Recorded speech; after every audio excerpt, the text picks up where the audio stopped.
আজকের আমি আপনাদের জন্য সম্পূর্ণ এক ভিন্ন ধরনের স্ন্যাক্স রেসিপি নিয়ে এসেছি। বাড়িতে গেস্ট আসলেও আপনারা এটা সহজে বানাতে পারেন। বাই দ্য ওয়ে, আমি মৌ, আপনাদের সকলকে আমার চ্যানেলে স্বাগত। খুব সহজে ইজিলি এটি অল্প সময় তৈরি হয়ে যায় আর খেতে হয় দুর্দান্ত টেস্টি। এটি তৈরি করার জন্য আমি প্রথমে ছোটো ছোটো আলু নিয়ে নিয়েছি। আলুটাকে খোসা সমেত নিতে হবে, তবে খুব ভালোভাবে ধুয়ে আলুর গায়ে যে মাটি বা বালি সেটাকে পরিষ্কার করে নিতে হবে। এবার প্রেশার কুকারে আমি আলুগুলোকে নিয়ে নিচ্ছি, তাতে দিয়ে দিচ্ছি সামান্য পরিমাণে জল। খুব বেশি জল দেবো না, সামান্য পরিমাণে জল দেবো। এবার এতে অ্যাড করে দেবো স্বাদ অনুসারে নুন। এই সিদ্ধর সময় নুন দিলে নুনটা আলুর মধ্যে খুব ভালোভাবে ঢুকবে। আর দিয়ে দেবো সামান্য হলুদ। এবার প্রেশার কুকারে ঢাকনা বন্ধ করে এটাকে দুটো হুইসেল দিয়ে নেবো এবং এটাকে প্রায় 80% সিদ্ধ করে নেবো। ততক্ষণ একটা মশলার পেস্ট তৈরি করব। তার জন্য মিক্সি ব্লেন্ডারে ধনে পাতা নিয়ে নেবো কিছুটা পরিমাণে ঝুরি ভাজা, সাথে দিয়ে দেবো কিছুটা পরিমাণে আদা কুচি, সাথে দিয়ে দেবো কিছুটা পরিমাণে রসুন কুচি, দিয়ে দেবো কয়েক টুকরো কাঁচা লঙ্কা, আর দিয়ে দেবো স্বাদ অনুসারে লবণ ও লেবুর রস। অর্ধেক লেবুর রস এখানে ব্যবহার করতে হবে। আমি এখানে অর্ধেক লেবুর রস ব্যবহার করছি, সাথে দিয়ে দেবো সামান্য একটুখানি জল। এবার মিক্সি ব্লেন্ডারে ঢাকনাটাকে বন্ধ করে এটাকে সুন্দর ফাইন পেস্ট তৈরি করে নেব। দেখুন ঠিক এইরকম পেস্ট তৈরি করে নিতে হবে।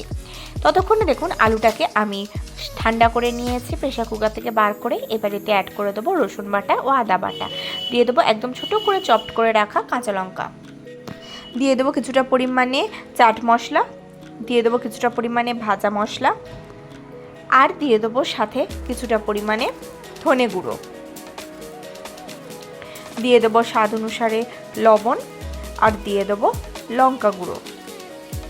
এবার আমি দিয়ে দেবো 2 চামচ মতন বেসন। 2 চামচ আমি বেসন অ্যাড করে দিলাম। আর দিয়ে দেবো আমি কিছুটা পরিমাণে কর্নফ্লাওয়ার। কর্নফ্লাওয়ারটাও আমি ওই 2 চামচ মতন ব্যবহার করব। এবার অল্প করে জল দেব, দিয়ে আলুটার গায়ে কোট হবে এমনভাবে আলুটাকে এর সাথে মাখিয়ে নেব। এমনভাবে ব্যাটারটা করতে হবে যাতে আলুর গায়ে এটার একটা সুন্দর হালকা একটা কোটিং তৈরি হয়। দেখুন এইভাবে আমি খুব সুন্দরভাবে এটাকে মাখিয়ে নেব। আপনারা বাড়িতে অতিথি আসলে একবার এই স্ন্যাক্সটি বানান, এটি খুব দুর্দান্ত টেস্টি হয়, পুরো সম্পূর্ণ ভিন্ন ধরনের। দেখুন এইভাবে আমি ঠিক কোটিংটাকে করে নিলাম। এইভাবে সুন্দরভাবে এটাকে কোট করে নিতে হবে।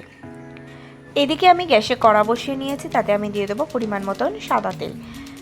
এটাকে ভাজতে হবে, তাই একটু বেশি পরিমাণে সাদা তেল নিয়ে নিলাম। তেলটা গরম হয়ে যাওয়া পর্যন্ত অপেক্ষা করব।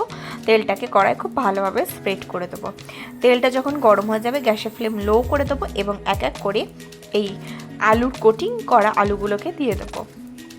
দিয়ে প্রথমে এক পাশটাকে ভাজতে দেবো। এক পাশটা ভাজা হয়ে গেলে হালকা করে উল্টে দেবো, দিয়ে অপর পাশটাকেও ভাজবো। দেখুন এক পাশটা ভাজা হয়ে গেলে উল্টে দিচ্ছি, দিয়ে অপর পাশটাকে ভাজি। এইভাবে উল্টে পাল্টে সব দিকটা খুব সুন্দর করে লাল করে ভেজে নেব। দেখুন উল্টে পাল্টে এইভাবে খুব সুন্দর করে আমি এটাকে ভেজে নিচ্ছি। আপনারা স্ন্যাক্সে এই এক ধরনবার এই রেসিপিটা বানান, এটি সম্পূর্ণ ভিন্ন ধরনের আর খেতে দুর্দান্ত টেস্টি হয়। দেখুন এইভাবে উল্টে পাল্টে আমি খুব সুন্দর করে লাল করে ভাজা নিচ্ছি।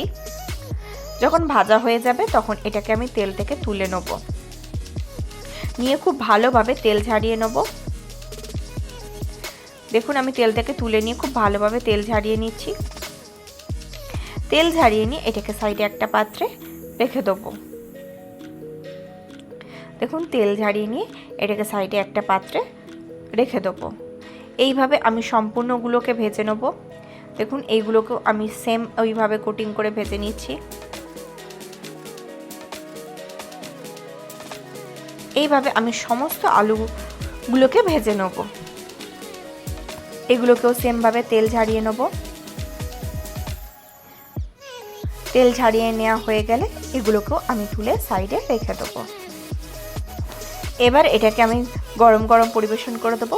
প্রথমে আমি পাত্রে এই তৈরি করে রাখা আলুর স্ন্যাক্সগুলোকে দিয়ে দেবো। খুব সুন্দরভাবে আমি আলুর স্ন্যাক্সগুলোকে দিয়ে দিচ্ছি।